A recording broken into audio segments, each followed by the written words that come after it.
इस वीडियो को लाइक करें और ज़्यादा से ज़्यादा शेयर करें ताकि लोगों तक बआसानी हक पहुंच सके। ह्यूमन। हेलो जी भाई। हेलो कैसर भाई, इसी नाम को देख के मुस्कुरा रहे थे आप। मैं ये देख रहा हूँ कि ये इनको हम पे शक है या खुद पे शक है। दो ही पॉसिबिलिटीज हो सकती है। खुद को यकीन दिला रहे हैं या हमें खुद से कमतर समझ रहे हैं। जी जी भाई। असल में मेरा सवाल ये थे कि मतलब बहुत वैलिड सवाल थे। हाँ बहुत बिल्कुल बिल्कुल सही जी। कि मतलब कि मेरी लाइफ इन सवालों पे अटकी हुई है। मैं एक बहुत ज्यादा प्रैक्टिसिंग मुस्लिम था और मैं डिबेट्स भी करता था। अच्छा। मतलब मेरी फील्ड में मैं कैसर अहमद राजा और आपको देख के ही मैंने ये फील्ड मेरी चुनी थी और मैं एक बहुत जानी मानी तंजीम के साथ भी जुड़ा हुआ था और मैं एथिज्म, सेकुलरिज्म, फेमिनिज्म इनसे डिबेट्स करता था और मैं अल्हम्दुलिल्लाह बहुत ज़्यादा इस चीज़ में था। लेकिन चंद सवाल थे जो मुझे बहुत ही 180 डिग्री के ऊपर ले गए। ठीक है, तो मैं आगे बढ़ने से पहले आपसे एक दो सवाल करना चाहूंगा। ठीक है, आपने मेरी वीडियोस देखी, कैसर भाई की देखी, आमिर भाई की, और आपको शौक हुआ, जज्बा हुआ और आपने जो है इस मैदान में काम करना शुरू किया, विच इज वेरी गुड। जिस वक्त आप डिबेट कर रहे थे उस वक्त नमाज की पाबंदी की थी आपने, कुरान की तिलावत की पाबंदी की थी? जी, हमारे उसमें मामलात होते हैं कि मतलब कि वो तस्बीहात होती हैं और अवाबीन होते हैं, तहज्जुद होती है, शाक चाशी, मतलब हमारा एक पूरा होता है कि मामलात। बहुत जबरदस्त। वो किया आपने, कर रहे थे? हाँ जी। लेकिन ये सवाल आए उसके बाद पूरा ही खत्म हो गया। अब तो फर्ज भी बहुत से मतलब कोशिश मतलब दिल ही नहीं चाहता, समझ लेना कि मेरा एक वो है कि शायद नहीं वो होता है इंशाल्लाह, अगर कहें कि इंशाल्लाह मैं अब मेरी बात सुने मजीद आगे। जब आपने ये डिबेट्स शुरू की तो कोई उस्ताद भी था आपका जिसकी निगरानी में ये डिबेट्स हो रही थी, या बस वैसे ही वीडियो देख के आगे शुरू हो गए थे? नहीं, हमारे मुरब्बी होते हैं और क्या कहते हैं हमारे मतलब कि ये मैंने प्रॉफिटिक विजडम मतलब बहुत से कोर्सेज किए मैंने, इस तरह नहीं कि वीडियोस देखे, मतलब किताबें भी मैंने बहुत से मतलब कि जो मुझे रिकमेंड की गई और जो पढ़ाते थे, ऑब्वियसली हमें नहीं थे देते, लेकिन जो पढ़ाते थे वो हमने एक पूरा एक कोर्सेज वगैरह किए। क्या किताबें पढ़ी हैं? जी, क्या किताबें पढ़ी हैं? किताबें मतलब कि अबुल आला मौदूदी की। ओके, कौन सी? अबुल आला मौदूदी की किताब मैं आपको दिखाता, एक मिनट। वैसे मुरब्बी जो है वो कादियानियों में सुने हैं, जिंदगी और उसके बुनियादी तस्वुरात। अच्छा, ठीक है जी। और भी मतलब कि वो खुद भी पढ़ाते थे, लेकिन ये किताब मैं ले आया था। तो अच्छा, अब आगे बढ़े। अब ये जो 180 डिग्री का इनहिराफ आया है, ये क्यों आया है? वो इसलिए आया कि मेरे सवाल, एक तो लोंडी वाला सवाल, ये जो अभी तो ये ऑब्वियसली स्ट्रीम में ये चल रहे थे ये चीज़ें, लेकिन मेरे दिल में बहुत पहले से था। तो वो मेरा ये एक कॉन्सेप्ट था कि अगर लोंडी वाला सीन है इस्लाम के अंदर है, ठीक है, उसका कोई मतलब मैं उस पर नहीं कर रहा, लेकिन मसला ये है कि लोंडी आप पे हलाल है। तो ऑब्वियसली बात है, अब एक लड़की है वो एक उस पर आई है, मतलब एज अ गुलाम आई है, तो आपको वो कभी भी वो अपनी बॉडी टच करने नहीं देगी या कुछ भी नहीं करने देगी। तो वो आप किस तरह हो गया, आपको तो ऑब्वियसली उससे मतलब जबरदस्ती करना पड़ेगा ना। ओके, मैं एक सवाल का जवाब दें, और मैं सिर्फ आपके वर्ल्ड व्यू को समझना चाह रहा था। ये जो बांदी वाला मसला है या लोंडी वाला, जब आप डिबेट कर रहे थे, ये सवाल उससे पहले भी आपके जहन में था, उस वक्त भी आपके जहन में था, या डिबेट से फारिग होने के बाद अब आया जहन में? डिबेट से तो मेरा इसका कोई ताल्लुक नहीं, मुझे किसी ने इस तरह डिबेटल करके मेरे जहन में था। ये जो जहन में था, ये उस वक्त भी था ना? जी हाँ, क्योंकि उस वक्त आपके अपने सवालात हल नहीं हुए और आप डिबेट जब करने लगे तो ऑब्वियसली बात है कि उस डिबेट में असर तो होगा नहीं, क्योंकि आप खुद ही शक व शुबात के शिकार हैं। तो उसमें जो डिबेट के अंदर जो तासीर होनी चाहिए वो कभी नहीं होगी। यही मैं बस मैं जानना चाह रहा था। चलो ठीक है, तो अब मसला क्या है इसमें? कंसेंट का मसला है ना? हाँ, कि मतलब ऑब्वियसली वो तो नहीं ना चाहेगी कि मेरी बॉडी को कोई टच करे कि अच्छा, अगर वो चाह ले फिर तो कोई हर्ज नहीं। ऑब्वियसली कोई हर्ज नहीं, क्योंकि फिर अल्लाह ने कहा है हलाल है। हाँ, यानी होना चाहना चाहे तो फिर अल्लाह ने फिर भी तो कहा है ना हलाल है यार। नहीं, अल्लाह अगर कहेगा रेप करना हलाल है तो फिर अच्छा, अल्लाह कितना कहेगा रेप करना हलाल है? हाँ, अब आप आए हैं असल सवाल पे। तो मुझे एक बात बताइए कि अगर ये कंसेंट आपको खबर मिल जाए कि कंसेंट उसकी तरफ से होता है या होता था जिस ज़माने में ये रवायत थी, तो फिर आपका मसला हल हो जाएगा। जी जी, क्यों नहीं, मैं तो समझने आया हूँ, मेरा तो कोई वो ही है ही नहीं।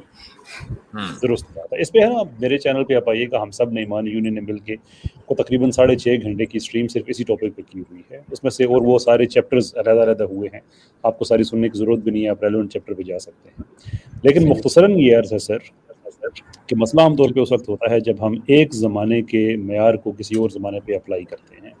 तो उसका बेहतर तरीका ये होता है कि आप उसी ज़माने का जो कॉन्टेक्स्ट है आप उसके अंदर से समझने की कोशिश करें। जब मैदान जंग पे लोग जाते थे तो मर्द और औरतें दोनों उस ज़माने के इम्प्लाइड कंसेंट के साथ जाते थे कि अगर हम हार गए तो हमें ग़ुलाम बनाया जाएगा, लोंडी बनाया जाएगा, ख़वातीन हैं तो उनको प्रोस्टिट्यूट बनाया जाएगा, उनको बेचा जाएगा, उनको मुखबरी के लिए इस्तेमाल किया जाएगा, दोस्तों में उसको तकसीम किया जाएगा, मर्द है तो उसको ग़ुलाम बनाया जाएगा और उससे भी बदफेली की जाएगी। ये भी उस ज़माने में, तो हर ये थोड़े थोड़े अरसे बाद चेंज होते रहे, लेकिन आप पुराने अगर आप ग्रीक रोमन एरा में चले जाए तो ये सारे कंसेंट ही हुआ करते थे। आप सोचें यार ये तो अजीब कंसेंट है, तो उसके लिए फिर आपको आज के ज़माने का कॉन्टेक्स्ट देखना पड़ेगा। अभी 2019 में पाकिस्तान की जंग हुई भारत के साथ। अमर भाई माजरत आपके मुल्क के खिलाफ बात करने लगा हूँ मैं। इंडियन पायलट थे, वो कैप्चर हुए, अभिनंदन साहब। अब आप उनसे ये एक्सपेक्ट कर सकते हैं कि वो इस मामले पे शोर गुल करे कि पाकिस्तान ने मुझे क्यों कैद किया था? पाकिस्तान ने मुझे क्यों कैद किया था, वो अभिनंदन ने? जी जी, क्योंकि आज़ादी है ना हर इंसान की, वो ज़बरदस्ती, वो तो उसकी तो मर्जी नहीं थी कि कोई उसको टच करे, उसे पकड़ के बाजू से जेल में डाले एंड सो फोर्थ। कैद करना इज अनदर थिंग, और उसके मतलब जो उसको तफसील में नहीं गया, बात कंसेंट की हो रही है कि क्या उसकी मर्जी से उसको पकड़ा गया, उसकी मर्जी से उसको जेल में, या उसकी मर्जी के खिलाफ किया गया। ऑब्वियसली उसकी मर्जी के खिलाफ किया गया, लेकिन इसके बावजूद वो शिकायत इसलिए नहीं कर सकता कि जब उसने इंडियन एयरफोर्स के लिए साइन अप किया था तो इस कंसेंट के साथ किया था कि अगर मैं एनिमी टेरिटरी में पकड़ा जाऊंगा तो फिर मुझे गिरफ्तार भी किया जाएगा, उसके बाद जो बाकी मामलात हैं वो सारे। कोई यही वजह है कि जब फौजी जख्मी होने के बाद अपने मुल्क पे वो केस नहीं कर दिया करता, नहीं, तो वो एक सर्टन कंसेंट होता है। तो उस ज़माने में ये कंसेंट था। इस्लाम ने ये किया है कि वो जितने कंसेंट लेके मर्द और औरतें आए हुए होते थे, इस्लाम ने वो सारे रिमूव कर दिए कि नहीं भाई ये कोई नहीं, सिर्फ 2 ही रखे हुए हैं कि मर्द जो हैं वो घरों में काम करेंगे स्टेट की परमिशन के साथ, स्टेट की जो पूरा उसके प्रोगेटिव होगा उसके तहत, और उनके बाकायदा पूरे इंसानी हकूक़ होंगे।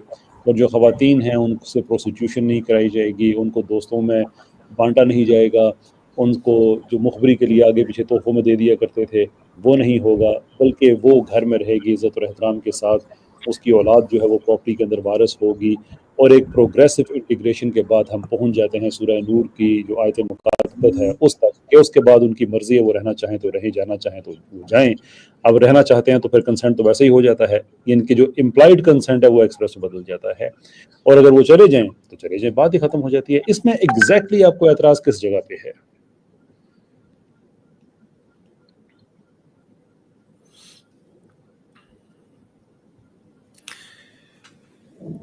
आवाज नहीं आ रही है, अवे हो गया। चलें। अच्छा ह्यूमन साहब, अगर एक चीज मैं बता दूं कि कंसेंट के ऊपर ही उसी स्ट्रीम में काफी लंबी गुफ्तगू मैंने की थी, और अगर असल मसला कंसेंट का है तो उस स्ट्रीम को देख लिया जाए। ह्यूमन साहब, अगर आप हमारी स्ट्रीम देखकर डिबेट के मैदान में उतरे हैं तो ये तो एक्सपेक्टेड था आपसे कि कम से कम स्लेवरी पर वो 7 घंटे की स्ट्रीम पूरी देखते और उसके बाद फिर आप डिबेट करते, जिसमें आपके जुमला सवालों के जवाबात आ गए हैं। तो चलें आप आगे बढ़ते हैं। नीचे इमाद खान साहब हैं, उनको ले लिया जाए। अस्सलाम वालेकुम। वालेकुम अस्सलाम। मौलाना साहब, मेरे कुरान के ऊपर 2 ऑब्जर्वेशंस हैं, मैं चाह रहा था कि आप सुन लें उन्हें। और कौन से स्टेट में आप? तो आप, मैं वाशिंगटन। ओके, ठीक है। तो कुरान में हम लोग हमारा जो है ईमान है कि जो है ना कुरान में बहुत सारे मौज़ात हैं और बहुत से मौज़ात जो हैं वो मुसलमान उलमा कराम जो हैं वो उन्हें पहचान चुके हैं, बता चुके हैं, और बहुत से ऐसे हैं जो शायद हमें ना पता हों अभी तक। तो दो ऐसे ऑब्जर्वेशंस थे जो मैं समझता हूँ कि मुझे मालूम चले हैं और मैं आपसे उनको डिस्कस करना चाह रहा था। ओके। तो पहला जो है ना वो एक कारून एक कैरेक्टर है, उसके ख़जाने के बारे में है। कारून के जो ख़जाने थे वो बहुत ज़्यादा थे, उसकी चाबियाँ इतनी थीं कि वो मतलब उसके लिए बाकायदा एक जमात चाहिए होती थी उठाने के लिए, राइट। तो मैंने जो उलमा कराम से ज़्यादातर सुना है वो ये सुना है कि उसके गोदाम इतने ज़्यादा थे और चाबियाँ इतनी ज़्यादा थी कि उसे उठाने के लिए जो है ना बहुत से लोग चाहिए होते थे। रिसेंटली मैंने एक जगह पढ़ा कि पुराने ज़माने में इजिप्ट में, एंशंट इजिप्ट में चाबियाँ जो होती थी ना वो लकड़ी की बनी होती थी, बहुत बड़ी बड़ी, और उनका जो मैकेनिज़्म होता था वो ऐसा होता था कि बहुत बड़े दरवाजे होते थे और चाबी उसमें डाल के गिराई जाती थी ग्रेविटी से, और वो ग्रेविटी से गिरती थी तो कुछ मैकेनिज़्म को जो है ना वो एक्टिवेट करती थी, इससे दरवाज़ा खुलता था। तो यहाँ से मैंने एक लिंक निकाला है कि शायद कुरान का जो है ना इशारा इस तरफ हो कि वो इतने बड़े उसके दरवाजे थे और ऐसी चाबियाँ थीं उसकी इतनी बड़ी और इतने कॉम्प्लेक्स मैकेनिज़्म थे कि उस चाबी को उठाने के लिए बहुत ज़्यादा लोग चाहिए होते थे। तो ये जो चीज़ें मैंने कभी पहले सुनी नहीं थी, शायद किसी किताब में हो, तो मैंने यहाँ से एक लिंक जोड़ा है। शायद ये, और ऑब्वियसली हुज़ूर सल्लल्लाहु अलैहि वसल्लम के ज़माने में ये नॉलेज नहीं थी, ये अभी रिसेंटली डिस्कवर हुए हैं एंशंट इजिप्ट के जो आर्टिफैक्ट्स हैं। तो ये मुझे एक ऐसा लगता है कि कुरान का मौज़ा है जो पहले लोगों में इतना शायद मकबूल नहीं है, उसको बताया नहीं गया है। तो आप क्या समझते हैं कि वाकई ऐसी बात हो सकती है? कुरान करीम में क्या कहीं लिखा हुआ है? देखिए, मैं आपकी इस बात को डिबंक नहीं कर रहा हूँ, ये पॉसिबिलिटी है, लेकिन क्या कुरान में लिखा हुआ है कि उसकी चाबियों को उठाने वाली एक बड़ी तादाद होती थी? जैसे एक रिवायत है कि 40 ऊंटों पर उसकी चाबियों को लादा जाता था। तो क्या ये कुरान में कहीं लिखा है? कुरान में मेरे पास एग्जैक्ट रेफरेंस तो नहीं है, लेकिन मैंने सुना यही है कि एक जमात चाहिए होती थी उसकी चाबियों को उठाने के लिए, देखिए, एक कुरान बड़ी में जमात। जी 20वें पारे में ये कारून का जिक्र आया है, और इसमें अल्लाह ताला ये फरमाता है सूरह क़सस में कि इन्न कारून कान मिन कौमि मूसा फबगा अलैहिम। हाँ, ये आ गई। व आतैनाहु मिनल कुनूज़ि मा इन्न मफातिहहु लतनूउ बिल उस्बति उलिल कुव्वा इज़ क़ाल लहू कौमुहु ला तफ़रह इन्नल्लाह ला युहिब्बुल फ़रिहीन। तो कारून कौम मूसा में से था और उसने उनके खिलाफ बगावत की और हमने उसको खजाने दिए इस तरह कि उसकी चाबियां एक उलुल कुव्वा यानी ताकतवर ग्रुप लेकर चलता था। ठीक है, ये आयत यहां पर है। वो जो रिवायत है कि 40 ऊंटों पर लादी जाती थी, वो जाहिर है कि कुरान में उसका जिक्र नहीं है। अच्छा, इमेजिन करें कि अगर एक आदमी की चाबियां, मसलन उसकी 200-300 बिल्डिंगें हैं आज भी, है ना, हर एक बिल्डिंग में, मसलन आप किसी भी कमर्शियल बिल्डिंग में देख लें अपने इलाके के अंदर, और उस बिल्डिंग की के अंदर 200-300 दरवाजे हों और हर दरवाजे की एक चाबी हो, तो एक आदमी उस पूरे बॉक्स को नहीं उठा पाएगा। राइट। ठीक है, तो ये पॉसिबल है। आपने जो किया ना कि भाई ये पॉसिबिलिटी है, लेकिन हम ये कहें कि नहीं ऐसा ही हुआ था, ये चीज उसूल तफसीर के खिलाफ है। हम किसी चीज को पिन पॉइंट नहीं कर सकते। नहीं यार, आपकी बात बिल्कुल सही है कि मैं ये नहीं कह रहा कि ऐसा ही हुआ था, लेकिन मैंने ऐसी पढ़ा था कि डिस्कवर्स हुई थी चाबियां ना इस तरह की। पहले वो बहुत बड़ी बड़ी चाबियां बनाते थे लकड़ी की, ऑब्वियसली कि वो इस तरह के ताले नहीं होते थे। बहरहाल ये एक मेरी ऐसी ऑब्जर्वेशन थी। सेकंड जो थी ना वो सेकंड थी हज़रत सुलेमान अलैहिस्सलाम के दरबार में जब मलका सबा आई तो उन्होंने एक फर्श था जो कि गिलास का बना हुआ था, क्लियर गिलास का, तो उन्हें ऐसा लगा कि पानी का बना हुआ है। आजकल के दौर में हम जब ये देखते हैं तो हमें कोई चीज़, मतलब मेरे जहन में ऐसी आती है कि यार कोई ऐसी, मतलब गिलास के फर्श तो बहुत आम सी चीज़ है आजकल के दौर में। लेकिन रिसेंटली मैं एक ऐसी डॉक्यूमेंट्री देख रहा था, उसमें मैंने देखा कि ये जो क्लियर गिलास है ये 15वीं सदी में असल में बनाया गया फर्स्ट टाइम, और इत्तेफाकन डिस्कवर हुआ है। एक जॉर्ज नामी आदमी था, इटली में, पता नहीं कहाँ पे। उससे पहले ये क्लियर गिलास नाम की चीज़ ही नहीं थी कोई, ना ही कोई ऐसी इंसान ऐसी तगो-दो कर रहे थे कि क्लियर गिलास किसी ने डिस्कवर कर लें। तो ये फिर मुझे यहाँ से आइडिया हुआ कि यार ये जो चीज़ है ना, कुरान ने एक पिन पॉइंट की है एक ऐसी डिस्कवरी को जो कि पहले थी ही नहीं, और ख़ास तौर से अरब डेजर्ट के अंदर ऑब्वियसली लोग जो है उनके दिमाग में भी नहीं होगा कि क्लियर गिलास भी बनाया जाए या कोई ऐसी उसके लिए वो कर रहे हैं। तो यहाँ से मुझे एक ऐसी हिस्टोरिकली कुरान की 2 चीज़ें ऐसी जो मैंने पहले नहीं सुनी थी। मैं मकसद मेरा ये था कि आपको बताऊं और बहुत बेहतर। लेकिन असल क्या है कि आपको कुरान करीम पढ़कर अगर आपके ईमान में इजाफा हो रहा है और मान लीजिए आप किसी प्रायर नॉलेज को उससे कनेक्ट कर पा रहे हैं, वेल एंड गुड। शर्त यह है कि आप उसको पिन पॉइंट न करें कि नहीं यही इसके माना है। वो भी हो सकते हैं, वो भी तफसीर हो सकती है। आपने जो डिस्कवर किया है, वो ऑब्जर्वेशन किया है, उससे अगर आपके ईमान में इजाफा होता है और आपको लगता है कि हाँ भाई कुरान ने वो बात कही है कि जो आज के इंसानों को पता चल रहा है, पुराने जमाने के इंसानों को ये बात मालूम नहीं हो सकती थी, बहुत अच्छी बात है। बस ये कि उस पर इसरार नहीं होना चाहिए, असल ये बात है जी।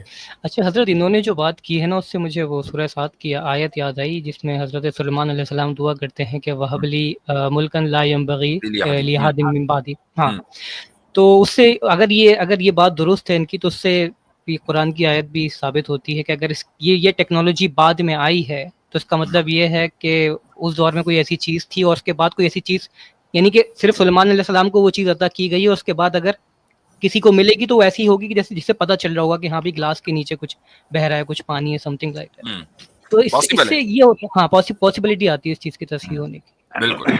नहीं, असल में सवाल हजरत, मैं जो भाई की बात सुन रहा था, इमाद भाई की, तो मेरे ध्यान में वो नक्शा इन्होंने जब खींचा तो मैं उस चश्मे तसव्वुर में वहां मौजूद था, मगर मैं पीछे हटा और मैं रुका। मैंने कहा यार, इमाद भाई ने कहा कि तब तक ये चीज इन्वेंट नहीं हुई थी, तो मैंने सोचा यार पलक झपकने में तख्त आ गया, ये तो आज तक इन्वेंट नहीं हुआ, ऐसा क्या करना है। सही बात। पलक झपकने में किसी चीज को ट्रांसफर करना, ये तो अभी तक इन्वेंट नहीं हुआ, काम चल रहा है इस पर।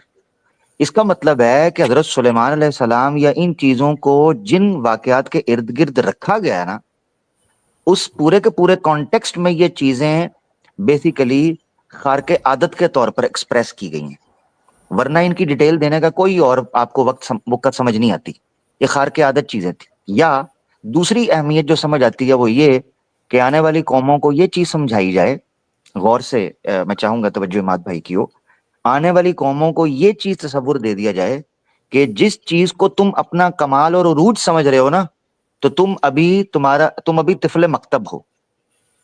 तुमसे पहले तुमसे ताकतवर कौमें गुजर गई हैं जो समझती थी शायद हमने सरवाइव कर लिया। अब मैं देख रहा हूँ हजरत, ये डैम का तस्वुर इस वक्त काम चल रहा है, जो डैम बनाए, फटाफट रिसोर्स इकट्ठे करें। ये जो सबसे पहला डैम का जो तस्वुर आता है वो गुलाम जलानी बर्क साहब ने एक किताब मेरे ख्याल से है उसकी, मुजमुल बुल्दान है या मुजमुल कुरान, हमें मुझे मिक्स हो गया, गुलाम जलानी बर्क साहब की ना, और बाद में लिखी। उसमें उन्होंने बयान किया है कि कौम सबा जो थी, कौम सबा ये बेसिकली डैम क्रिएट करती थी, बड़ी हरियाली वाले कौम लोग थे, डैम इन्होंने खड़े किए थे। और आज आप देखें, अभी आप तसव्वुर करें कि ये कब से डैम का तस्वुर क्या है हमारे यहाँ पानी के रिसोर्सेज के साथ साथ एनर्जी का रिसोर्स है वाटर का डैम। जी हाँ, जिसके यहाँ बड़े बड़े डैम बने हुए हैं, जिस मुल्क में वो तरक्की याफ्ता है, तरक्की याफ्ता माना जाता है।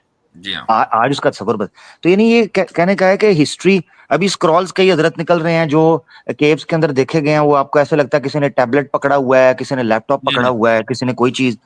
यकीन करें, और कुरान ने जो नक्शा खींचा, तिलकल अय्यामु नुदाविलुहा बैनन नास, कौमों को रूजो जवाल आता है, और इब्ने खुल्दून ने भी एक जो थ्योरी मुकदमा के अंदर पेश की, उन सारी चीजों को आप सामने रखकर देखें तो यूं लगता है कि अल्लाह ताला ने इंसानियत को जो है ना वो घिसटने का मौका देते हैं, तरक्की करने का मौका देते हैं, फिर उनके अमाल की वजह से ज़हरल फसादु फिल बर्रि वल बहरि बिमा कसबत अयदिन नास, और फिर ये सिलसिला कायम होता है उरूजो ज़वाल का। तो ये गोया सबक है जो पिछली कौमों से सीखे जा सकते हैं। इमाद भाई, चले जी, माशाअल्लाह, जज़ाकुमुल्लाह खैरन। तो भाई आपकी डैम की बात से मुझे फिर वो आयत याद आ गई सूरह नमल की, वऊतियत मिन कुल्ली शैइन वलहु, क्या है वो मुफ्ती साहब, वलहा अर्शुन अज़ीम। हाँ जी, वो उसमें है, बिल्कीस के किस्से में, बिल्कीस। जी हाँ। ओके, मुझे कोई ऐसा बच्चा दिखाएं कि जो बड़े होने के बावजूद सब्जुगेशन को नापसंद करता हो कि जी मुझे सब्जुगेट होना ही नहीं है, मैं ना लॉ फॉलो करूंगा ना कॉन्स्टिट्यूशन फॉलो करूंगा, मैं कुछ नहीं फॉलो करूंगा। कोई है ऐसा? हर एक बंदा, हर एक व्यक्ति इस दुनिया में एथिस्ट है, इंक्लूडिंग यू। ओके, आप भी सर 99% एथिस्ट हैं, वो मैं बताता हूँ कैसे है। आपने जो ये स्क्रिप्ट पढ़ा है ना, ये स्क्रिप्ट रिचर्ड डॉकिंस ने हारिस सुल्तान को सिखाया और हारिस सुल्तान ने आपको सिखा दिया। नहीं, क्योंकि आप और जो बात मैं तो जानता ही नहीं मसालत हूँ भाई आप किसकी ये बात कर स्क्रिप्ट रहे जो हैं। इन्होंने पढ़ा है ये पागल खाने में मिलता है। उसकी वजह ये है कि वो सिर्फ पागल होता है कि जिसको सब लोग खराब लगते हैं अपने अलावा। एग्जैक्टली एथिज्म डिफॉल्ट पोजीशन इसलिए है जी क्योंकि जी जब एक बच्चा पैदा होता है ना उसको जी अल्लाह का पता होता है ना उसको राम जी का पता होता है, जी। किसी भी भगवान का ना पता होना, उनकी प्रैक्टिसेस का ना पता होना, तो एक डिफॉल्ट पोजीशन हुई ना। ये बात बिल्कुल सही है कि एक बच्चा जब पैदा होता है तो उसको खुदा का नाम नहीं पता होता है। ठीक है, उसको खुदा का नाम नहीं पता होता है, लेकिन क्या उसको अपने माँ बाप का नाम पता होता है? नहीं होता सर। नहीं होता। तो आप माने फिर कि हर बच्चा बगैर माँ बाप के पैदा होता है? जी। Non Muslim sir. अखिल त्यागी, जी जी बोलिए। आप सनातनी है मेरे भाई? नहीं सर, मैं एथिस्ट हूँ। आप एथिस्ट हैं, अच्छा। तो जी सर। सनातनी तो थे ना कभी? नहीं नहीं सर, मैं बचपन से ही मुझे कोई पैदा धर्म ही के प्रति एथिस्ट हुए थे, ये मेरा फेवरेट लगाव नहीं डायलॉग था। होने वाला है। पैदा ही एथिस्ट हुए थे। जी जी सर। अच्छा, हाँ सर हाँ। ये कैसे होता है भाई? ये वाला हमें फंडा बताएं कि एक बंदा पैदा ही एथिस्ट होता है, जी ये जरा सर। सा बताएं। यानी आप बड़े हुए, आपने कहा कि नहीं, जी सर। 4-5 साल की आपकी उम्र, आपने कहा नहीं मैं किसी भगवान को नहीं मानता, मैं मूर्ति पूजा के खिलाफ हूं। आपने फौरन कांट के फलसफे को पेश करना शुरू कर दिया। आप नक्शे से मुतासिर हो गए 5 साल की उम्र में। अभी आपके डायपर खुले थे और आपने कहा नक्शे किधर है? ये सब हो गया था? जी सर। ऐसा ही हुआ था, ठीक है। क्या बात। अरे भाई सर होते ही कोई पैदा होते ही सर मुस्लिम थोड़ी नहीं होता है, कोई नहीं, पैदा होते ही बात कोई एथिस्ट की हो हिंदू रही थोड़ी है। नहीं होता है। पैदा होते ही तो सारे हिंदू, मुस्लिम, ईसाई वगैरह सब बनते हैं। एथिस्ट कोई नहीं बनता है। एथिस्ट इज अ नहीं पोजीशन नहीं सर, अगेंस्ट जब एक रिलीजन। बच्चा पैदा होता है तो वो आपको एथिस्ट ही होता है। आपको एक रिलीजन के खिलाफ पोजीशन लेनी पड़ती है तो आप एथिस्ट बनते हैं। ठीक है, न्यूट्रल कोई पोजीशन नहीं है। आप पैदा होते हैं किसी ना किसी मजहब को मानते हैं। जब आपकी आंखें खुलती हैं आप अपने बड़ों को देखते हैं, कोई मूर्ति पूजा कर रहा है, कोई इबादत कर रहा है, कोई अल्लाह की, कोई कुछ कर रहा है, आप उसको फॉलो करने लगते हैं। And the moment you grow older, फिर आप सोचते हैं कि यार नहीं ये तरीका गलत है। ठीक है, अब मैं मान लेता हूं कि आपने उस एक पोजीशन मजहब के खिलाफ नहीं नहीं। इख्तियार, पैदा ही आप नहीं सर एथिस्ट हुए थे, मैंने कैसे पॉसिबल है? अच्छा, एथिज्म किसे कहते हैं सर बताइए? सर मैंने कभी भी किसी भी रिलीजियन प्रैक्टिस कभी भी नहीं की, कोई भी ठीक है, रिलीजियस प्रैक्टिस में मैंने कभी नहीं एथिज्म किया, किसे कहते हैं? कभी भी नहीं किया। एथिज्म किसे कहते हैं बताएं? नहीं सर, हमारे घर में किसी ने ऐसा इन्फोर्स ही नहीं किया है कि हमें ये काम नहीं, करना वो है। बात सही है, मैं कह रहा हूं एथिज्म किसे कहते हैं? एथिज्म सर जो किसी भी एडिटी में बिलीव नहीं रखता है जो कि पूजनीय हो। जो किसी भी डीएटी में बिलीव नहीं रखता कि जो पूजनीय हो। जी क्या सर। ये एक पोजीशन है या पोजीशन नहीं है? क्या सर? ये जो एथीज्म है ये कोई पोजीशन है या पोजीशन नहीं है? इज दिस ए स्टैंस या स्टैंस नहीं है? सर ये ना डिफॉल्ट पोजीशन है, ये हर एक बंदे की डिफॉल्ट पोजीशन होती है। ये हर एक बंदे की डिफॉल्ट पोजीशन है। चलें इसी पर बात करते हैं जी कि सर। किसी भी डीटी में बिलीव ना सर करना मेरा हर ना एक बंदे की। क्वेश्चन था आपसे। अरे रुके यार, अभी ये इतना अहम टॉपिक चल रहा है। हर एक बंदे की डिफॉल्ट पोजीशन ये है कि वो किसी भी डीटी में बिलीव ना करे। ठीक है, अगर जी ये सर। बात है ना, तो बड़े होने के बाद हर बंदे को ये मौका उसकी जिंदगी में आना चाहिए कि यार मैं यहूदी बनूं या मैं मुसलमान बनूं या मैं ईसाई बनूं या मैं हिंदू बनूं, चलो मैं ये चूज कर लेता हूं। ऐसा तो नहीं होता। एक पॉइंट नंबर 1। पॉइंट नंबर 2, आपका जो पहला हिस्ट्री का नॉन एथिस्ट है वो कब का है? वो आज से 2300 साल पहले। आज से 2300 साल पहले, यानी जीसस से 300 साल पहले डेमोक्रेटस पहला नॉन एथिस्ट है। ठीक है, उससे पहले एथिस्ट की कोई हिस्ट्री मिलती नहीं है। अच्छा, जो पूजा करने वाले हैं, चाहे वो केवमैन हो, आप अगर हिस्ट्री में 10,000 साल पहले चले जाएं, तकरीबन 10,000 12,000 की हिस्ट्री तो मिलती है साल पुरानी, वो सारे के सारे पूजा कर रहे थे किसी ना किसी की। ठीक है, तो इसका मतलब ये हुआ कि एथिज्म डिफॉल्ट पोजीशन तो है नहीं। अगर डिफॉल्ट पोजीशन होती तो आपको हिस्ट्री मिलती ऐसे लोगों की 5,000 10,000 साल पहले कि जो किसी की पूजा नहीं कर रहे थे। आपको जो भी रिकॉर्ड मिलता है इंसान का, जो भी रिकॉर्ड मिलता है ट्राइब्स का, उसमें पूजा शामिल है। तो डिफॉल्ट पोजीशन कैसे हुई भाई? सर डिफॉल्ट पोजीशन ये इसलिए है सर एथिज्म डिफॉल्ट पोजीशन इसलिए है जी क्योंकि जी जब एक बच्चा पैदा होता है ना उसको जी अल्लाह का पता होता है ना उसको राम जी का पता होता है, जी तो उसको किसी भी भगवान का नहीं पता होता। सही। तो किसी भी भगवान का ना पता होना, उनकी प्रैक्टिसेस का ना पता होना, तो एक हम्म, डिफॉल्ट पोजीशन हुई ना। नहीं एक बंदे अब को यही नहीं पता कि कुरान क्या है क्या नहीं है, एक बंदे को यही जी नहीं पता कि राम कौन है, एक बंदे को यही नहीं पता कि अल्लाह कौन है, तो फिर डिफॉल्ट ही होगा ना। अब मैं आपको समझा देता हूं। देखें, ये बात बिल्कुल सही है कि एक बच्चा जब पैदा होता है तो उसको खुदा का नाम नहीं पता होता है, ठीक है, उसको खुदा का नाम नहीं पता होता है, लेकिन क्या उसको अपने मां बाप का नाम पता होता है? नहीं होता सर। नहीं होता। तो आप माने फिर कि हर बच्चा बगैर मां बाप के पैदा होता है? सर ये तो हम प्रूव कर सकते हैं ना कि बच्चा कैसे पैदा हुआ कैसे नहीं। आप अरे ये राम तो को आप कैसे प्रूव प्रूव करेंगे ना, करोगे? बच्चा तो नहीं प्रूव करेगा ना। ये तो बच्चा आप प्रूव प्रूव कर कर सकता रहे है हैं। ना सर। बच्चा कैसे नहीं प्रूव नहीं नहीं करेगा कि मैं माँ बाप के करे साथ माँ बाप की नहीं नहीं वजह से सर, पैदा हुआ है बगैर माँ बाप के? अगर अगर माँ बाप के नाम के न जानने की वजह से, खुदा के नाम के न जानने की वजह से हर बच्चा एथीस्ट पैदा हुआ है, तो वही बच्चा अपने माँ बाप का नाम भी नहीं जानता जब वो पैदा हुआ है, तो मानो कि वो बगैर माँ बाप के पैदा हुआ है। इससे क्या साबित हुआ? इससे यह साबित हुआ कि किसी चीज के नाम के न जानने का मतलब यह नहीं है कि वो चीज मौजूद नहीं है। अरे आप सर पता क्या कर रहे बहुत हैं? आप सारे कौन ऐसे सा आर्गुमेंट दे साइंटिफिक रहे हैं मुझे? टेस्ट हैं वो जिनसे बोल, बच्चे को ये पता लग सकता है कि उसके माँ बाप कौन है। अब मैं आपको लेकिन बताता हूं ऐसा कि कोई आपने जो टेस्ट नहीं है आर्गुमेंट सर मुझे जिससे ये दिया पता है। लगे कि अल्लाह जी कौन मैं है। बता रहा हूं आपको, होल्ड ऑन। आपने जो मुझे आर्गुमेंट दिया ना, ये आर्गुमेंट बोलते हैं इसको, आर्गुमेंट फ्रॉम इग्नोरेंस।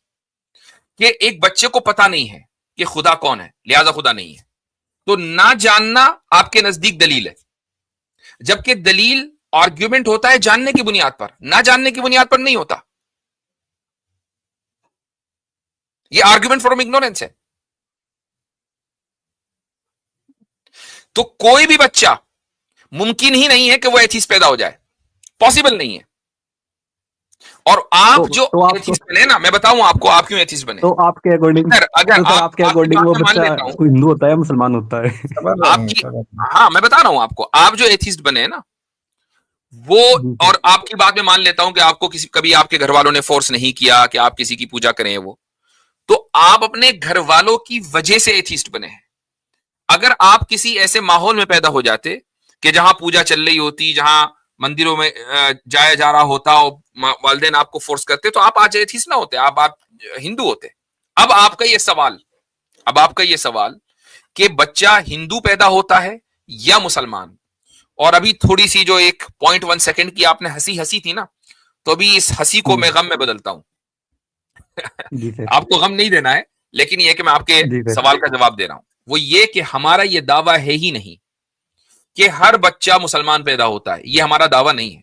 अगर कोई शख्स ये दावा करता है तो उसको दीन की सही समझ नहीं है। मैं, आप हो सकता है कि आपने किसी की तकरीर सुनी हो कि हर बच्चा मुसलमान पैदा होता है, उसको दीन की, हदीस की सही समझ नहीं है। हदीस में जो अल्फाज है वो ये कि हर बच्चा फितरत के ऊपर पैदा होता है, कुल्लु सर मौलूदिन जाकिर यूलदु नाइक अलल कह रहे थे फितरत। सर। ठीक है, जाकिर फितरत के नाइक ऊपर, सर कह रहे थे। हाँ सुनिए मैं बता रहा हूं, फितरत के ऊपर पैदा होता है। वो फितरत क्या है?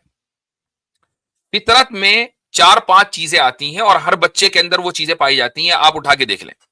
अब मुझे आप सवाल का जवाब देते जाएं, प्लीज फॉलो मी, ताकि सब लोगों को जो है वो बात क्लियर हो जाए। मुझे बताएं जी एक सर। ऐसा बच्चा कि जिसको बड़े होने के बावजूद पाकी से, यानी सफाई सुथराई से नफरत है। कोई बच्चा है ऐसा? सफाई से सर? नहीं हाँ, सर। सफाई सुथराई। सारे बच्चे सफाई सुथराई पसंद बड़े होकर हो जाते हैं। बचपन में तो कुछ पता ही नहीं होता, लेकिन जैसे जैसे वो बड़े होते हैं तो सफाई को पसंद करते हैं, वो किसी भी लेवल की हो। हम्म ठीक है ना? हम्म। ओके। जी मुझे कोई ऐसा बच्चा दिखाएं कि जो बड़े होने के बावजूद सब्जुगेशन को नापसंद करता हो कि जी मुझे सब्जुगेट होना ही नहीं है, मैं ना लॉ फॉलो करूंगा ना कॉन्स्टिट्यूशन फॉलो करूंगा, मैं कुछ नहीं फॉलो करूंगा। कोई है ऐसा? सर ऐसे तो बहुत होते हैं, ऐसे तो नहीं बहुत नहीं, हैं सर, पाकिस्तान में मुझे तो बताएं बहुत है। कौन, मुझे बताएं। नहीं हमारा पाकिस्तान से कोई ताल्लुक नहीं है। मुझे ये बताएं कि जंगल राज उसको रहता फिर है वहां पे तो। वो ग्लोरीफाई, मैं बता रहा हूं जो चोर है ना वो भी लॉ को फॉलो करता हम्म है, दहशतगर्द है ना वो भी लॉ को फॉलो करता है। अपने कल्ट के हर एक के लॉ होते हैं, आपको उन पॉलिसीज को फॉलो करना पड़ता है, तभी आप कल्ट का जो हिस्सा बनते हैं। ऐसा पॉसिबल ही नहीं है। सर वो लॉ को फॉलो नहीं करते, वे लॉ को तोड़ते हैं। वो ठीक है, वो लॉ को तोड़ते हैं अपना लॉ बनाकर, लेकिन करेंगे लॉ फॉलो ही, अपना लॉ करेंगे, मुल्क का लॉ तोड़ेंगे। सर उनका लेकिन कोई ये मुमकिन नहीं कॉन्स्टिट्यूशन है। थोड़ी नहीं है कि वो कोई वो ठीक है, लिखा हुआ है। लॉ का मतलब है उसूल ज़ाब्ते। चोर का एक उसूल होता उन है कि भाई रात को ही चोरी करेंगे और ये पॉलिसी फॉलो करेंगे। सर दिन में भी होती है चोरी तो। मर्डरर का भी एक उसूल होता है, हर एक आदमी सब्जुगेशन के साथ पैदा होता है, बगैर सब्जुगेशन के आप जिंदगी गुजार ही नहीं सकते। हर इंसान के अंदर सब्जुगेशन होता है। नहीं सर, ये बात तो गलत है सर आपकी। मैं तो मिसालों से साबित कर रहा हूं। आप मान लो दहशतगर्द ग्रुप ज्वाइन करो, उसकी कुछ ना कुछ शर्तें होंगी नहीं? आप अगर सर ये टेररिस्ट हो, शर्तें चेंज होती रहती है ना, वे तो नहीं, होल्ड ऑन, कुछ आप अगर होती हैं टेररिस्ट, फिर चेंज आप हो अगर एक जाती है। टेररिस्ट ग्रुप ज्वाइन करेंगे तो उस टेररिस्ट ग्रुप की कोई ना कोई शर्तें तो होंगी ना कि इन शर्तों पर आप ज्वाइन कर सकते हैं। बताओ, होंगी या नहीं होंगी? सर वो कांस्टेंट थोड़ी नहीं रहेंगे, वो तो चेंज अच्छा, होती वो रहती अलग है। बात है, वो अलग बात है कि वो कांस्टेंट रहे नहीं, लेकिन उसकी शर्तें होंगी। उस टेररिस्ट ग्रुप का कोई ना कोई लीडर होगा कि नहीं? जी सर। बस अब आप उस लीडर के मातहती में काम करेंगे। वो प्रेसिडेंट नहीं होगा, प्राइम मिनिस्टर नहीं होगा, वो कॉन्स्टिट्यूशनल पोजीशन पर नहीं होगा, लेकिन लीडर होगा। उस लीडर के तहत आपको काम करना पड़ेगा, वरना आप आउट, या आपको खत्म कर दिया जाएगा। आप उनके किसी काम के नहीं है। सब्जुगेशन भी हर एक की फितरत में है। ठीक है, हाँ अब मैं तीसरी चीज जी। बताता हूं। मुझे एक आदमी की मिसाल दो जो ये कहे कि मुझे इंसाफ और जस्टिस बिल्कुल पसंद नहीं। सर जो अपने आप को कानून से ऊपर समझता हो, जैसे कोई उसको डिक्टेटर भी हो। वो इंसाफ ही समझता है। वो ये कहेगा यही इंसाफ है कि मैं कानून से अबव हूं। मसलन प्रेसिडेंट अबव द लॉ है। आपकी कंट्री का जो प्रेसिडेंट है वो अबव द लॉ है। जी सर। आप उसको या अदालत में नहीं ला सकते, लेकिन उसका अबव द लॉ होना ही लॉ है। कैसर भाई कमेंट में है, उनको जरा सा लीजिए भाई। कैसर भाई कमेंट में, उनको जरा सा लीजिए। जी हजरत। जी जी जी आप तो कंटिन्यू रखें। प्रेसिडेंट का अबव द लॉ होना ही लॉ है। वो भी कानून से, वो भी कानून ही के तहत है। कोई आदमी ये सर नहीं कहेगा कि मुझे ना इंसाफी पसंद है और इंसाफ पसंद नहीं है। कोई नहीं सर ऐसा। जितने भी हिटलर भी, रिलीजियस पर्सन होते हैं ना दुनिया में, हिटलर ने मसलन 6 मिलियन इंक्लूडिंग मारे। यू। सुनिए, धीरे हिटलर ने रखिए, मसलन धीरे। 6 मिलियन मारे। सुन लीजिए मेरी बात। हिटलर ने 6 जी सर। मिलियन मारे, लेकिन उसने कहा कि इन 6 मिलियन को मारना इंसाफ है, मैं इसलिए मार रहा हूं। ये नहीं कहा उसने कि मैं ना इंसाफी कर रहा हूं इनके साथ। इंसाफ के नाम पर 6 मिलियन मारे। ठीक है, तो हर आदमी जी इंसाफ पसंद भी होता है। ठीक, तो ये जो और भी 2-3 चीजें हैं, मैं मुख्तसर कर रहा हूं। ये जो सारी आदतें हैं, ये जो सारी मोरालिटीज हैं, हर बच्चा इन मोरालिटीज के साथ पैदा होता है, ये फितरत है। और इन मोरालिटीज की जो आला तरीन तालीम है कि इन मोरालिटीज को एक इंसान पर्सनल लेवल के ऊपर, सोसाइटी के लेवल के ऊपर, फैमिली लेवल के ऊपर, सिविलाइजेशन के लेवल के ऊपर सबसे ज्यादा अगर प्रिजर्व करने का जो कानून और तालीम दी गई है वो इस्लाम में दी गई है। इसलिए लोग लूज ट्रांसलेशन ये कर देते हैं कि हर बच्चा मुसलमान पैदा होता है। सही ट्रांसलेशन ये नहीं है। That's the case. अब आप, ये सारी बात तो हमारी क्लियर हो गई, और ये भी साबित हो गया कि एथीज्म एक डिफॉल्ट पोजीशन नहीं है, बल्कि एक नहीं सर, रिवोल्ट, एक रिवोल्ट पोजीशन है। डिफॉल्ट नहीं, एक रिवोल्ट पोजीशन है। जी सर, डिफॉल्ट पोजीशन है, इसके लिए मैं बताता हूँ आपको। सर हर एक बंदा, हर एक व्यक्ति इस दुनिया में एथिस्ट है, इंक्लूडिंग यू। ओके। आप भी सर 99% एथिस्ट हैं, वो मैं बताता हूँ कैसे है। सिर्फ 1% है सर आपका जो आप रिलीजियस हैं। जी, वो इसलिए सर क्योंकि आपको दुनिया में जितने भी धर्म हैं, जितनी भी आइडियोलॉजी हैं, सभी में कमी दिखती है एक्सेप्ट इस्लाम। ठीक है सर, आपको इस्लाम परफेक्ट दिखता है, बाकी जितने भी धर्म है आपको उनमें साफ साफ कमी दिखती है। आप जब हिंदुइज्म की बात आती है, क्रिश्चियनिटी की बात आती है, तो आपको पूरा लॉजिक समझ में आता है कि ये धर्म जितने भी हैं ये लॉजिक पर खड़े नहीं उतरते। जैसे हिंदुइज्म है, क्रिश्चियनिटी है, आप लॉजिक से बात करते हैं और लॉजिक पे उनको खरा उतरने पे आपको लगता है कि ये खरा नहीं उतरते, इनवैलिड होते हैं हमें। लेकिन जब इस्लाम की बात आती है तो आपका लॉजिक बाढ़ में चला जाता है, आपको लॉजिक से कोई मतलब ही नहीं है। आप सिर्फ और सिर्फ जो कहानियां हैं, किस्से हैं, उनमें यकीन रखते हैं। और दूसरे धर्म की बात आती है तो आपको लॉजिक समझ में आता है। तो सर अब केस दो ही हो सकते हैं कि या तो सर कोई आपके जहनी और दिमाग में कोई प्रॉब्लम हो कि आपको समझ में दिक्कत हो रही है इस्लाम को और आपको वो अच्छा दिखाई दे रहा है, और हो सकता है सर कि आप जानबूझकर ये कर रहे हैं, तो सर दो ही पोजीशन हो सकती हैं कि या तो आप जानबूझकर करते हैं, दूसरे धर्मों को तो आपको समझ में आता है कि इनमें इन लॉजिक है, ये दिक्कत है, ये दिक्कत है, और आप उनको नकार देते हैं। लेकिन जब इस्लाम की बात आती है तो आप जानबूझकर अपने दिमाग को बंद कर लेते हैं, या फिर जानबूझ के नहीं करते, तो या फिर आपके दिमाग में कोई दिक्कत है। ओके, तो दो ही कंडीशन हो सकती है ना सर? नहीं, एक तीसरी कंडीशन भी हो सकती है, और वो ये कि दिक्कत आपके दिमाग क्वेश्चन में पूरा हो। हो जाने दीजिए सर। नहीं नहीं, सर क्वेश्चन दिक्कत आपके दिमाग में हो और हम जानबूझकर ये तो लॉजिक दिखा रहे हो कि देखो दूसरे धर्मों के अंदर क्या प्रॉब्लम है। जाहिर सी बात है कि हम जानबूझकर करेंगे, सोकर तो करेंगे नहीं, बेदारी की हालत में करेंगे, दूसरे जो धर्म है उनको एक्सपोज करेंगे, उनकी लॉजिकल और इरेशनल पोजीशन को। और हम चाहकर भी हमने अपने मजहब में इलॉजिकल कोई चीज ढूंढ रहे हो और हमें मिल ना रही हो, ये भी तो मुमकिन है। तो अब दिक्कत तो आपके दिमाग में होगी ना भाई। सर मेरे दिमाग में दिक्कत इसलिए नहीं है क्योंकि मुझे हर एक धर्म में सारी चीजें दिखाई देती हैं, सारी इलॉजिकल चीजें दिखती हैं सर मुझे, लेकिन अच्छा। आपको सिर्फ एक में नहीं दिखती, आपको सभी और में दिखती है। त्यागी और भाई, आपने जो मेरे ये भाई- स्क्रिप्ट पढ़ा है ना, आपने जो ये स्क्रिप्ट पढ़ा है ना, ये स्क्रिप्ट रिचर्ड डॉकिंस ने हारिस सुल्तान को सिखाया और हारिस सुल्तान ने आपको सिखा दिया। नहीं, आप और जो बात मसालत मैं भाई, तो जानता ही नहीं हूँ भाई, आप किसकी ये बात कर स्क्रिप्ट रहे जो हैं। इन्होंने पढ़ा है ये पागल खाने में मिलता है। उसकी वजह यह है कि वो सिर्फ पागल होता है कि जिसको सब लोग खराब लगते हैं अपने अलावा। एग्जैक्टली। नहीं नहीं नहीं सर, मैंने ये नहीं कहा सर। ये बिल्कुल हकीकत है। आप किसी पागल खाने में जाए मसलन, तो जो वहां खड़ा होगा ना पागल, वो कहेगा सारी दुनिया खराब है, मैं ठीक हूं। वो ये तो पागलों का लॉजिक है जो आप हमें दे रहे हैं। सर मैं तो सिर्फ ये कह रहा हूँ कि हर एक धर्म के अंदर कमियां हैं, वो मुझे साफ साफ दिखाई देती हैं, लेकिन आपको एक धर्म में दिखाई नहीं देती, बाकी सब में दिखाई देती हैं। अगर कोई कमी हो और वो हमें दिखाई दे, तब तो हम वाकई और उसका एतराफ न करें तो आप हम पर ये इल्जाम लगा सकते हैं।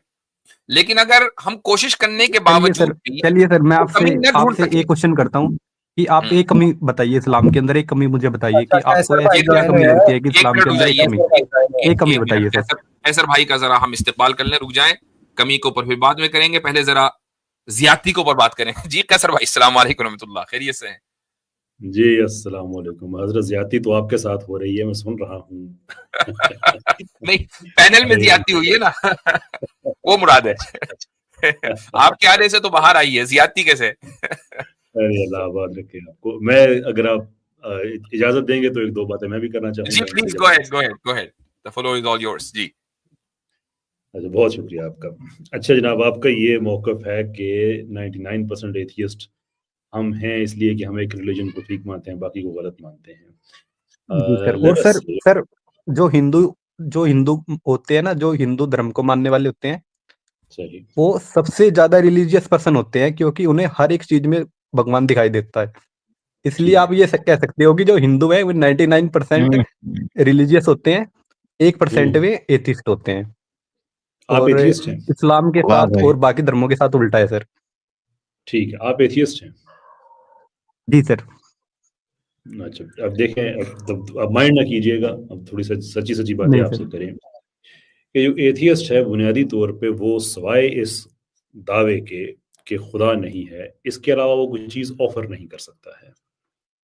ठीक है, अब फॉर एग्जांपल अगर आप ये कहें कि आपको हर रिलीजन में कमियां नज़र आती हैं, चले मैं आपसे हर रिलीजन का नहीं पूछूंगा, मैं आपसे इस्लाम का पूछता हूँ कि हमारे यहाँ ह्यूमन राइट्स का एक बड़ा सॉलिड मॉडल है। बच्चों को आपने कैसे रेज करना है, बड़ी सॉलिड उसके अंदर एजुकेशन है। इकोनॉमिक मॉडल इस्लाम का बड़ा सॉलिड है। आपके पास कुछ भी नहीं है एज एन एथियस्ट, क्योंकि आपके पास स्वाय नेगेशन बोर्ड के अलावा कुछ नहीं है। तो आपको कमी नजर सिर्फ उस वक्त आ सकती है जब आपके एथियज्म में इन चीजों से बेहतर चीजें मौजूद हो और आप कहें कि हाँ भाई इसकी बेस पे मैं कह सकता हूँ ये गलत है। पहला प्रॉब्लम आपकी बात में ये है। सर एक आपने कहा कि आपके पास इकोनॉमिक सिस्टम अच्छा है। भाई पूरी सुन लीजिए ना, आप हमारे इकोनॉमिक सिस्टम पे फ्रॉम एथियस्ट व्यू पॉइंट बात कर ही नहीं सकते, इसलिए कि जब आप कहेंगे हमारा गलत है तो आपको दो चीजें साबित करनी होंगी। नंबर एक ये कि आपको सही और गलत का फर्क पता है, और दूसरी ये कि आप सही पे हैं। वो आप उस वक्त नहीं कर सकेंगे जब हम आपसे पूछेंगे कि आपका है क्या, आपके पास तो है ही नहीं कोई मॉडल।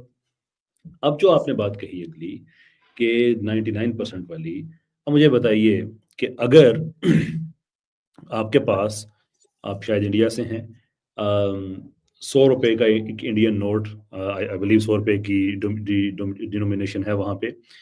अगर 99 नोट आपके पास जाली निकलते हैं और एक नोट असली है आपके पास, तो आप जी इस सर। बेस पे कि 99 नोट जो हैं वो जाली हैं, एक जो असली है उसको भी डिनाई करेंगे, और डिनाई करने के बाद खुद को अक्लमंद भी कहेंगे आप? नहीं सर, ऐसा तो नहीं होगा। बस यही हम आपसे अर्ज करते हैं कि हम बाकी रिलीजन्स के बारे में, हमारा ये व्यू नहीं है कि इस्लाम है और बाकी सारे रिलीजन है। हमारा जो ओरिजिनल व्यू है इस्लाम का वो ये है कि अल्लाह ने एक ही रिलीजन भेजा है पूरी दुनिया में, वो इस्लाम है। मुख्तलिफ प्रॉफिट्स आए हैं, उनको मुख्तलिफ इलाकों में उसी एक रिलीजन को उन्होंने प्रोपगेट किया है। वक्त गुजरने के साथ साथ लोगों ने उसमें लोकल क्रिएटिविटी की, कहीं ईसा अलैहिस्सलाम के वो बन गए मुजस्मे, कहीं पे उज़ैर अलैहिस्सलाम को अल्लाह का बेटा बना दिया गया, कहीं वो जाके नॉर्स ने अपनी मिथोलॉजी बना दी, कहीं हिंदुइज्म में मिथोलॉजीज ऐड होना शुरू हो गई, और यानी कि ये बन गए, फिर मुख्तलिफ शाखें इनकी बन गई। 1400s बिफोर आज के टाइम से ये रिलीजन कंप्लीट हो गया, और चूंकि इसके बाद किसी और नए रिलीजन ने नहीं आना है, किसी और प्रॉफिट ने सॉरी नहीं आना है, देयरफॉर इसको प्रिजर्व कर लिया गया कि ये बाकी सब के पास जो इस्लाम पहुंचा था उसकी ऑथेंटिसिटी का स्टैंडर्ड बन गया कि अगर आप देखना चाहते हैं कि आपके पास कौन सा इस्लाम आया था, हियर इज द मॉडल, आप इसके साथ टैली करके अपने आप को उस पर लेके आ जाएं, हम और आप बिल्कुल बराबर हैं। हम कब कहते हैं कि भाई हमारा मुकाबला बाकी रिलीजन्स के साथ लगा हुआ है? हम सबसे कहते हैं कि हम और आप वही हैं, बस इस फॉग को आप दूर करें जिसने आपके और आपके खुदा के दरमियान कहीं पादरी आके बैठ गया है, कहीं कोई साधु आके, संत आके बैठ गया है, कहीं कोई रैबाई आके बैठ गया है। वो खुदा के साथ आपका डायरेक्ट कनेक्शन है, वो कोई आपका फैसला नहीं करेगा, कोई आपको खुदा के बिहाफ पे माफ नहीं कर सकता, कोई खुदा के बिहाफ पे आपका फैसला नहीं कर सकता, हम ये कहते हैं। तो एटलीस्ट अगर आप हमसे डिसएग्री कर रहे हैं तो ट्राई टू अंडरस्टैंड कि हमारा मुकदमा क्या है, ट्राई टू अंडरस्टैंड दैट। जी सर। सर मेरा एक काउंटर क्वेश्चन है आपसे। आपने कहा कि सर हमारा जो है इकोनॉमिक सिस्टम बहुत अच्छा है इस्लाम का। ओके, सर आप मुझे कोई मिसाल दे सकते हैं एक इस्लामिक कंट्री की जो कि इकोनॉमिक अच्छा कर रही हो, इकोनॉमिकली अच्छा कर रही हो? मैं आपको इस्लामिक प्रोविजंस बता सकता हूँ नॉन इस्लामिक कंट्री में जो बहुत अच्छा कर रही हैं। नहीं नहीं नहीं सर, इस्लामिक कंट्री जो अच्छा कर रही हो इकोनॉमिकली, ये कोई समझेंगे आपकी एक बात ऐसा कैसे भाई? कंट्री सर, इस्लामिक कोई ऐसा इस्लामिक कंट्री सर जहाँ पे यूरोप से कम वहाँ पे क्राइम्स होते हो, यूरोप से अच्छे हो सर में किसी भी पैरामीटर में? आप कोई For ऐसा example, कंट्री बता सकते हो इस्लामिक? अब इकोनॉमी से आपने चले गए हैं आप क्राइम पे, तो क्राइम तो इस्लामी मुल्कों में फॉर एग्जांपल सऊदी अरब में कम है, मिडिल ईस्ट में जो एस्टेब्लिश्ड इस्लामिक कंट्रीज हैं यूएई वगैरह, इन सब में यूरोप से कम है। सर ऐसे तो जो मुर्दागर होते हैं सर उनमें सबसे कम क्राइम होता है। आप आई किसी को एग्री जान विद से ही मार दोगे तो फिर क्राइम ही कहीं पे रहेगा सर? ये आप एज एन एथियस्ट आप ये बात कर रहे हैं, मैं हक बजानब है, इसलिए कि दुनिया में किसी ने आपसे ज्यादा लोगों को मुर्दा घर में नहीं पहुंचाया, सो आई एम वेरी श्योर कि आप इस चीज पे बेहतर राय दे सकते हैं। बट ये आर्गूमेंट हमारा हम नहीं दे रहे हैं, सर आर्गूमेंट हम ये किसी दे के रहे हाथ ही नहीं होंगे तो चोरी कैसे करेगा? हैं है ना आपके पास पॉलिटिकल सिस्टम है, ना आपके पास ह्यूमन राइट्स हैं, ना आपके पास सोशल थ्योरी है, ना आपके पास सोशल जस्टिस सिस्टम है। आप क्रिटिसाइज कैसे कर सकते हैं इस्लाम पे या किसी भी और सिस्टम पे? On what basis? आपके पास सिर्फ एक ह्यूमैनिटी सर। दीवार है कि खुदा नहीं है, खुदा नहीं है, खुदा नहीं है, खुदा नहीं है। Beyond this what do you have to offer? Humanity sir. Humanity? जी सर। रियली डिफाइन क्या जी, होती है ह्यूमैनिटी? ह्यूमैनिटी सर दूसरों जो भी इंसान है उनके बारे में अच्छा सोचना, उनके लिए अच्छा दुआ करना और अच्छा ही सोचना कि उनके साथ भी अच्छा ही हो। दुआ किससे? क्वांटम फ्लक्चुएशन से या रैंडम म्यूटेशन दुआ से? मतलब होप रखना ना, होप करना कि उनके साथ अच्छा हो। दुआ का मतलब बिल्कुल, ये है। मैं बिल्कुल आपकी बात में आपके मान गया कि ये बड़ी अच्छी बात होती है अगर कोई इंसान ऐसा व्यू रखे। मैं आपको इस्लाम से बता सकता हूँ कि हमारा ये व्यू है। आप मुझे एथीज्म से बता दें, किसी ऐसे डॉक्यूमेंट से, किसी ऐसी फाउंडेशन अपनी से जो जिसमें सब एथियस्ट का इत्तेफाक है, किसी सर अपनी ये मुकद्दस डिफॉल्ट पोजीशन होती है एक ह्यूमन बीइंग की। एथीज्म का व्यू है कि ऐसा होना चाहिए। जी सर। बताइए। सर ये हर एक बंदे की डिफॉल्ट पोजीशन होती है कि वो ये चाहता है कि उसके साथ अच्छा हो। मेरे साथ अच्छा तब होगा सर जब मैं दूसरों के साथ अच्छा करूंगा। बिल्कुल तो गलत बात, ये एक डिफॉल्ट पोजीशन है अकॉर्डिंग टू मी। बिल्कुल गलत बात है। ये जो आप बात कर रहे हैं ये मोरालिटी नहीं है, ये यूटिलिटी है कि मेरे साथ अच्छा होगा तो मैं अच्छा करूंगा। मैं अभी स्क्रीन शेयर करके मैं आपको 8 महीने के बच्चे, उन पे जो एक्सपेरिमेंट किए गए हैं, इवन उन्होंने भी मोरालिटी शो की है। 8 महीने के बच्चे में कौन सा सेंस होता है कि मुझे मेरे साथ अच्छा करोगे तो मैं अच्छा करूंगा? बहरहाल आप अच्छा, जो ये वाली मोरालिटी कैसर भाई जानवरों में क्यों नहीं होती? जी, ये वाली मोरालिटी के दूसरों जी, के लिए होप करना, इन्होंने कहा ना कि भाई ह्यूमैनिटी ये वो, तो ये जानवरों में क्यों नहीं होती? क्यों भाई? हाँ, जहां तक इनका ताल्लुक है इंसानों और जानवरों में कोई फर्क नहीं है तो कोई फर्क नहीं होना चाहिए ना। आप तो एथीस्ट है। एथीस्ट का मतलब ये है कि हम तो बस एनिमल किंगडम में एक उस किंगडम का एक हिस्सा है, तो जैसी हमारी मोरालिटी वैसी उनकी भी मोरालिटी होनी चाहिए। तो हम तो ऑब्जेक्टिवली किसी एक चीज को अपहोल्ड कर रहे हैं, वो तो कुछ भी नहीं कर रहे हैं। ये जो आप कह रहे हैं डिफॉल्ट पोजीशन एथीस्ट है और सारे एथीस्ट एक तरह सोच रहे हैं, ये कैसे पॉसिबल हुआ बगैर किसी डीईटी के? जी जी सर, जी मैं बताता हूँ सर इसके बारे में भी आपको। जी। सर आप पुराने टाइम की बात करोगे, बहुत पुराने टाइम की बात करोगे, तो उस टाइम में जो है दूसरों का खाना खोसना, उसके बीबी को बच्चों को अपने उसको मार के उसकी बीबी बच्चों को खोस लेना, ये हाँ, सब वही सर जो नोवाल कॉमन होता हरारे था। ने लिखा, वही बातें सारी, ये सब कॉमन होती थी सर जी जी पहले जी। के टाइम में। वो जो जैसे सर हम नोवाल ने इवॉल्व लिखा ना, करे वही हमारे सारी पास। नोवाल हरारे ने लिखा, वहीं से बात कह रहे हैं ना आप? सर ये कॉमन सेंस है सर, ये तो एक आप ये कह सकते हो कि ये तो आपने कॉमन नोवाल सेंस है हरारे सभी ने। आपने नोवाल हरारे की किताब पढ़ी है? नहीं सर, मैंने ऐसा कुछ नहीं पढ़ा। ऐसा नाम मैं भी सर नहीं सुना? वैसे नहीं सर, चलें ठीक है, हम आपने थोड़ी देर के हम आपको ये सच्चा तो मान मेरी लेते सर हैं। चलें। कॉमन सेंस है कि हम जी। भी पहले जानवरों की तरह ही बर्ताव करते थे। अच्छा, मोरालिटी नाम की कोई तो ऐसी भाई चीज इतने थी नहीं ये हमारे कॉमन अंदर। सेंस है, ठीक और है। सर दूसरों को मार के उनका खाना भी खाते थे हम, ऐसा नहीं है। इंसान को मार के इंसान को भी खाते थे। अरे जी। तो साहब ये तो है नहीं कि सर एक मिनट, हमने होल्ड ऑन टाइम के होल्ड ऑन साथ होल्ड इवॉल्व ऑन हुए हम। Hold on hold on hold on जी कसर भाई। हम थोड़ी रिलेटेबल बात कर लेते हैं ना, आप इतने पीछे क्यों जाते हैं कि बहुत पहले ऐसे होता था। मैं आपको नहीं नहीं बताता सर, हूँ अभी कि भी बहुत ऐसी 100 साल जगहें हैं जहाँ पे इंसान को मार के खाया जाता है। मैं एक ऐसी मेरी बहुत बात, सारी कम्युनिटी हैं। 100 साल के अंदर अंदर एथियस्ट्स ने होल्डोमोर में 3.7 मिलियन से लेकर अराउंड 6 मिलियन लोग उन्होंने मारे। चाइना में उन्होंने भूख से ऐसे लोग मारे। उन्होंने रिलीजियस परसिक्यूशन की, उन लोगों ने ग्रेट परजेस किए, उन लोगों ने लॉज ऑफ रिलीजियस एफिलिएशन बनाए 1929 में, लीग ऑफ मिलिटेंट एथियस्ट बनाई 1925 में, कत्लेआम किया। मुख्तलिफ अदाद-ओ-शुमार के मुताबिक अराउंड 100 मिलियन के लगभग लोग हैं जो आप लोगों ने इनके एथियस्ट ने मारे पिछले 100 साल में। आप मुझे जी सर। एथियज्म के किसी एक उसूल के मुताबिक बता दें कि यह गलत था। सर मैं बहुत बता तो रहा हूँ सर आपको, ह्यूमैनिटी के अकॉर्डिंग ये सब गलत था। Where is that document of humanity जिस पे आप सब एग्री करते हैं? ह्यूमैनिटी सर एक कॉमन सेंस होती है ना एक बंदे के अंदर, जो कि मैं इवॉल्व हुई है मुसलमान हमारे हूँ, अंदर।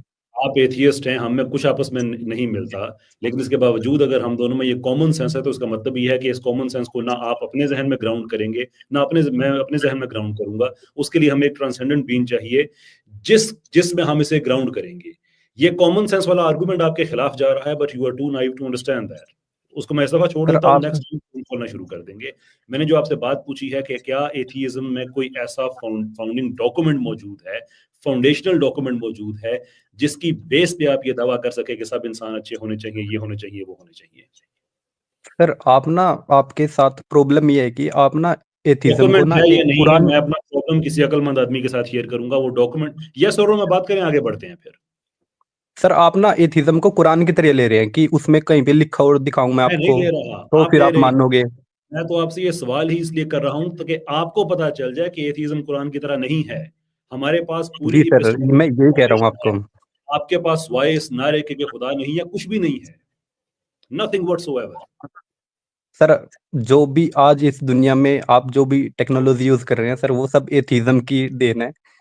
वो सब एथियज्म की देन है, आज टेक्नोलॉजी एथियज्म की ये देन है। सही है भाई, इस वक्त आप ये सही यूट्यूब है। पे ये प्रोग्राम देख रहे हैं, यूट्यूब के बनाने वालों में एक मुसलमान था, आप क्या कर रहे हैं यहाँ पे, निकले फिर। ये क्या आप सर? आर्गुमेंट डेप्थ तो लेके आए ना।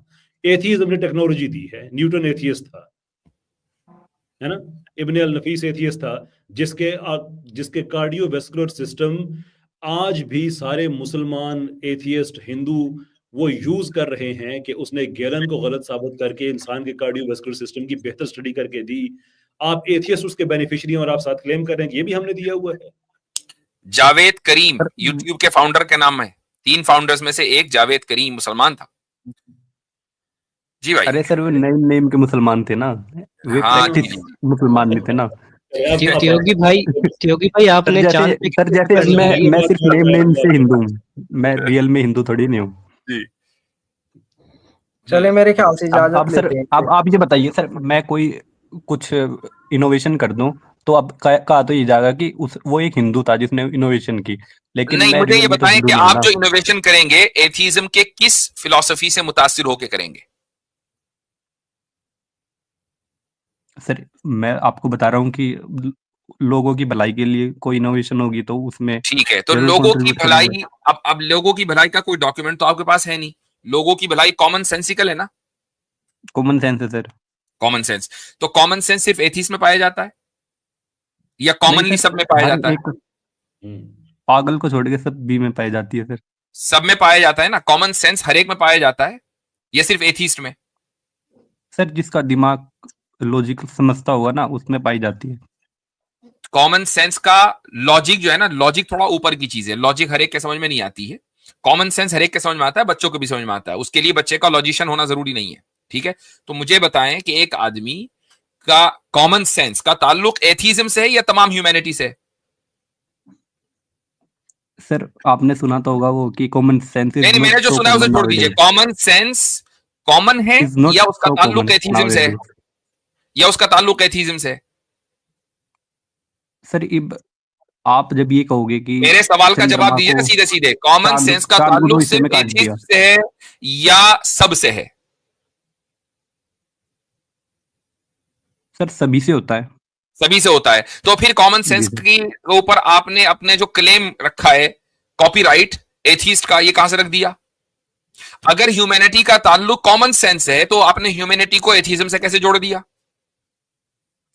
सर हमारे में और आप में सिर्फ ये डिफरेंस है कि हमारी कॉमन सेंस कोई भी सर वो डिफरेंस हर हो, जगह आपने काम ये करती है, कहा, आपने लेकिन ये आपकी कहा कॉमन कि सेंस एथीस्ट एक जो काम रिलीजन के करता आगे है वो ह्यूमैनिटी रुक के लिए जाती है करता सर है और आपकी। ह्यूमैनिटी की बुनियाद कॉमन सेंस से है। तो आप जो कह रहे हैं कि जी मैं एथीज्म की वजह से भलाई करूंगा, तो फिर एथीज्म की वजह से ना हुआ ना, वो कॉमन सेंस की वजह से हुआ। और कॉमन सेंस सब में पाया जाता है, वो रिलीजियस लोगों में भी पाया जाता है, आप में भी पाया जाता है। तो फिर एथीज्म का कॉपीराइट कैसे हुआ कॉमन सेंस के ऊपर? सर मैं वही तो बता रहा हूँ ना कि इसका आपके मतलब अंदर पता कॉमन क्या है? सेंस इसका है, मतलब लेकिन ये है कि आपने कॉमन सेंस को समझा ही नहीं है। And the one who doesn't understand common sense lakhs the common sense. ये प्रॉब्लम है।